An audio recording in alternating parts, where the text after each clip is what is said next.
So I've got this new mod that's going to make gardens, and these things appeared, and I just don't know what to do with them. So let's go up and touch them and... Whoa! What the hell? Whoa! I never knew gardening to be so dangerous. Hello everyone, Dan here from the Diamond Minecart, and welcome to another Minecraft mod review, where today I'm showcasing the Too Many Plants mod by Benzi RF. Now, what this mod does is adds a ton of new flowers and plants to the game, as well as a fair few new tools as well, which all have different kinds of uses.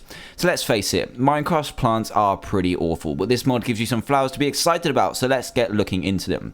So as you can see, I've got a lot of flowers and a lot of chests to get through as well, so let's get through them. So the first one is the glow flower. This is a common rarity and it grows on grass, and when you find it in the wild, it is unglowing, but if you go and harvest it, it will create a glow flower, and in the dark it will glow. So let's go to time set 18,000, and as you can see, it's not glowing right now, but if we put it down after we've harvested it, it will dimly glow. So it's not as good as a torch, but still looks pretty awesome. So for the rest of the thing, we can go back to time set 0. So next up we have, god damn it, we have the air flower, which is an average kind of thing, and what it does is it clears out water and creates a 3x3 air bubble around it. So you can use it underwater, and it makes a 3x3 air pocket so you can build underwater. It's pretty cool, and works as a sponge as well, so it clears out water in a radius of it. So next is the bean plant. This is average, and all that does is drop beans, but beans are very, very useful for some crafting recipes later on. Then you have the pitcher, which is uncommon and acts as an infinite cauldron, so it catches water and stores it infinitely. And then we have bone figure, which you can't see right now because I can't place it down because it only comes in the nether, and it's a tiny finger like this, so you can't really see it at all, even when I'm holding it. But what it does is harvest bones, so it's pretty much a way that you can grow bones and harvest them without having to kill in skeletons and stuff like that. Then we have lichen, which is an average thing, and all it does is it grows on stone, but only stone that has a light source.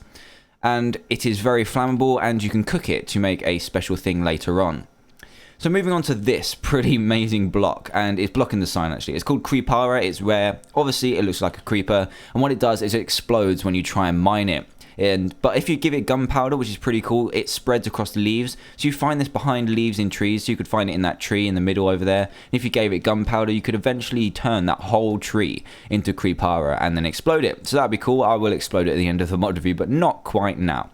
So what next one is the prickly pear. That's average. And what this does is the same as a cactus, but it doesn't grow, so it doesn't really do much. You can use it to craft buckets of water, which we'll have a look up later. And yeah, that's pretty much all it does. Next up is the fire flower. That is uncommon. This actually doesn't do much apart from emit smoke like a torch. It doesn't give any light, but you use it for crafting recipe later on. Next up is a berry bush, and what this does is give you berries. You can harvest berries from it, which you use later on as well.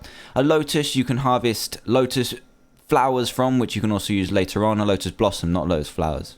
Yeah, we use them later on. A lily is the same. You get seeds from it, which you can use in crafting. And then we have the evil flower, which is extremely rare, and it deals 5 damage when you harvest it, but it yields an evil petal. So you do take damage from harvesting it, but the evil petals are pretty amazing when it comes to crafting.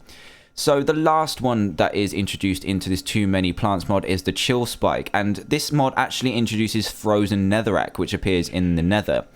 And what a chill spike flower does is it freezes lava and water, but if you walk into it, you get 5 hearts of damage and you get knockback as well. So the only way to harvest it is using golden shears, which is a new item included in this mod, which we'll take a look at in a second. So yeah, this is pretty interesting. I like the frozen netherrack. It looks really awesome. So those are all the new flowers that you can get into this mod. They all have their certain uses and are all pretty useful too. So let's take a look at some of the recipes that we have here. And if we go into here first, we've got some beans, which we get from the bean plant. And then you put some wheat in the middle and mushroom stew at the bottom, you will get bean stew. And what bean stew does is it fills up your hunger completely and restores 5 hearts at the same time. So that's a really, really good piece of food. So then we have berry pie as well, which you get berries from the berry bush, and you get 3 wheat on the top, berries at each side, sugar in the middle, and a bowl at the bottom gives you berry pie. And berry pie can be eaten in 3 pieces. It gives you speed 2 and 1 heart for each piece that you eat, so that's pretty handy as well.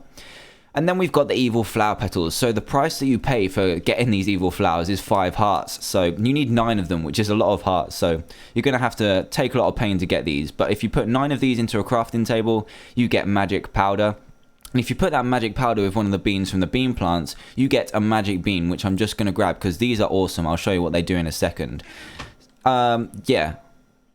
So next, let's move on to this next chest, and we have some more recipes. We've got a lesser magic bean, which is exactly the same as a magic bean, just without the blue shell. That's the actual words from the person who made the mod, so that's pretty funny. So it does exactly the same, which I'll show you in a second.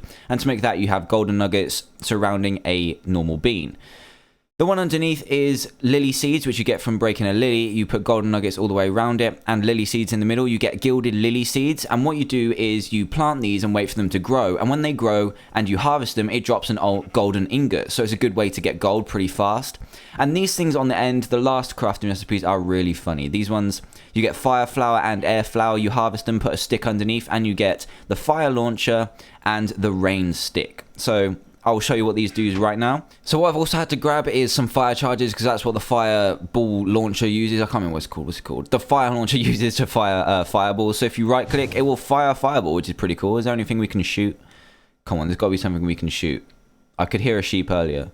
This is dangerously close to our stuff. Come on, move down. Bam! Oh yeah! Wow, that's hilarious. So yeah, that's going to be lots of fun when you finally create one of these. And then we have the rain stick, which you can use by pressing the right click. And when you right click, it will make it rain basically. So we should see rain in a few seconds. We'll just let that come down when it naturally comes down. And you can also stop rain as well. So when it starts raining, that's pretty much how it works. And now I've showed you how those work, let's go to this final chest where we've got two small recipes that are pretty handy. You can use the prickly pear in a bucket to make a water bucket, which can be fairly handy when you're trying to farm in your normal Minecraft. And then we have the golden shears as well, which are pretty much twice as efficient as normal shears. So you can use them twice as much, and they're just harvest more stuff basically, and those are 2 gold ingots in any pattern. So what I've got left to show you is the magic beans, and as you can imagine, magic beans actually do create a beanstalk. So let's go over here and hoe this ground up. So what you need is you just grab the magic bean, right click, and it will create this beanstalk. And what this beanstalk does, that looks hilarious by the way, is it goes all the way up until it hits a block. So if I had a dirt block here, it would just stop there, but this will go all the way up until the world stops rendering. And if you keep pressing jump, you can climb the beanstalk basically, which is amazing. You can use this to make incredibly cool houses and stuff. I can just go forever basically because there's nothing stopping me. And when you fall near a beanstalk, you won't take any fall damage either, which is really cool. And that works for the same as this as well. So this is the magic bean, the lesser magic bean. And that is pretty much your Too Many Plants mod. If you did enjoy this video, then please go in the description and download this mod. It's really well done and is really handy for a normal like survival. Make a really interesting survival mode play. And I think the final thing I've got to show you is this creeper exploding. So before I do that, I just want to thank you for watching this video. If you did like it, then please click that like button. Comment down below what mods you want to see me do in the future. And also check out the mod if you haven't done so already. And if you're new to the channel, please click that subscribe button too. Tell your friends about this video and about the channel if you did enjoy watching this. So that's pretty much it. This has been the Too Many Flowers mod, and I'm going to hit this